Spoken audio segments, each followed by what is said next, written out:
अच्छे लोगों के साथ हमेशा बुरा क्यों होता है। गीता में श्री कृष्ण ने दिया है अर्जुन को इसका जवाब। श्री कृष्ण ने अर्जुन को जवाब देते हुए समझाया है, ये बात लोगों को उनके कर्मों का फल हमेशा मिलता है। गीता सार में आपने महसूस किया होगा कि जो लोग अच्छे कर्म करते हैं वो परेशान रहते हैं, वहीं जो बुरे कर्म करते हैं वो खुशी से रहते हैं। अच्छे कर्म करने वाले परेशान होते हैं कि आखिर उन्हें इतनी परीक्षा क्यों देनी पड़ती है, जबकि जो धर्म की राह में नहीं रहते हैं वह खुश हैं और ज़िंदगी का लुत्फ़ उठा रहे हैं। अगर आपके मन में भी यह सवाल आया है तो आज हम आपको इसका जवाब देंगे। ये जवाब वो है जो भगवत गीता में लिखा है और श्री कृष्ण ने अर्जुन को दिया था।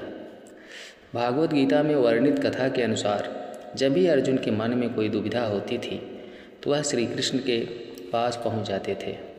एक बार की बात है, अर्जुन ने भगवान श्री कृष्ण के समीप जाकर कहा कि वो दुविधा में है और इसका जवाब वो श्री कृष्ण से चाहते हैं। श्री कृष्ण ने पूछा कि क्या सवाल है। अर्जुन ने कहा, मुझे यह जानना है कि अच्छे लोगों के साथ हमेशा बुरा ही क्यों होता है, वहीं बुरे लोग खुशहाल दिखते हैं। अर्जुन के मुंह से ऐसी बातें सुनकर श्री कृष्ण मुस्कुराए और उन्होंने कहा, मनुष्य जैसा सोचता है और महसूस करता है वैसा कुछ नहीं होता है, बल्कि अज्ञानता की वजह से वो सच्चाई नहीं समझ पाता है। अर्जुन उनकी ये बात समझ नहीं पाए। इसके बाद श्री कृष्ण ने क्या कहा वह जानते हैं। श्री कृष्ण ने अर्जुन से कहा, पार्थ, मैं तुम्हें एक कथा सुनाता हूँ, उसे सुनकर तुम समझ जाओगे कि हर प्राणी को उसके कर्म के हिसाब से ही फल मिलता है। प्रकृति हर किसी को अपना रास्ता चुनने का मौका देती है। अब वो मनुष्य की इच्छा पर निर्भर करता है कि उसे धर्म का रास्ता चुनना है या अधर्म का। धर्म कथा शुरू करते हुए श्री कृष्ण ने कहा, एक नगर में दो पुरुष रहा करते थे।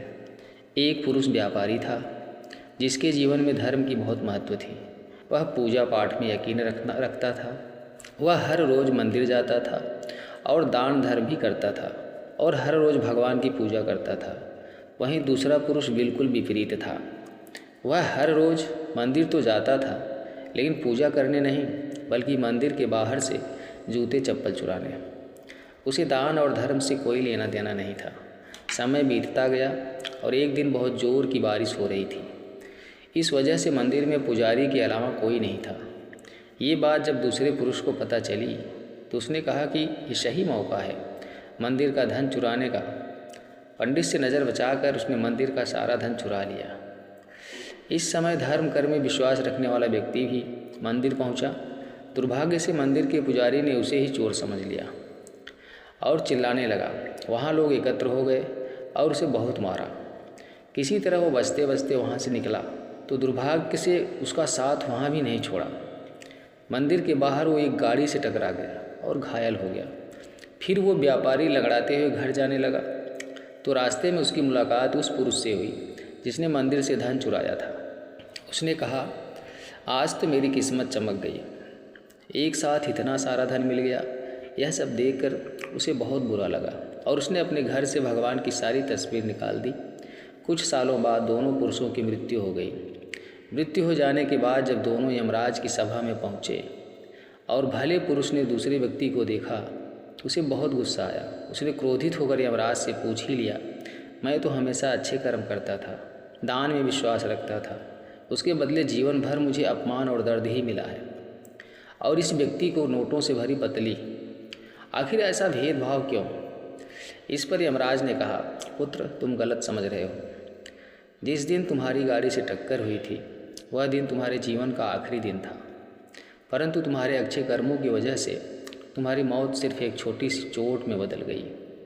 तुम इस दुष्ट व्यक्ति के बारे में जानना चाहते हो। दरअसल इसके भाग्य में राजयोग था, मगर इसके कुकर्मों की वजह से वह सिर्फ एक छोटी सी धन की पोटली में बदल गया। कथा सुनने के बाद श्री कृष्ण अर्जुन से कहते हैं, पार्थ, क्या अब तुम्हें तुम्हारे सवाल का जवाब मिल गया? ऐसा सोचना कि भगवान तुम्हारे कर्मों को नज़रअंदाज कर रहे हैं, ये बिल्कुल भी सत्य नहीं है। भगवान हमें कब क्या किस रूप में दे रहा है मनुष्य को समझ में नहीं आता है, मगर आप अच्छे कर्म करते रहो तो भगवान की कृपा हमेशा बनी रहती है। इसलिए अपने अच्छे कर्मों को बदलना नहीं चाहिए, क्योंकि उसका फल हमें इसी जीवन में मिलता है। इसलिए मनुष्य का फर्ज है कि वो हमेशा अच्छे कर्म करते रहे, क्योंकि श्री कृष्ण ने गीता में भी बताया है कि किसी के द्वारा किया गया कर्म बेकार नहीं जाता, चाहे वो अच्छा हो या बुरा। वीडियो अच्छा लगे तो वीडियो को लाइक करके ब्लिस मंत्रा चैनल को सब्सक्राइब जरूर कर लें।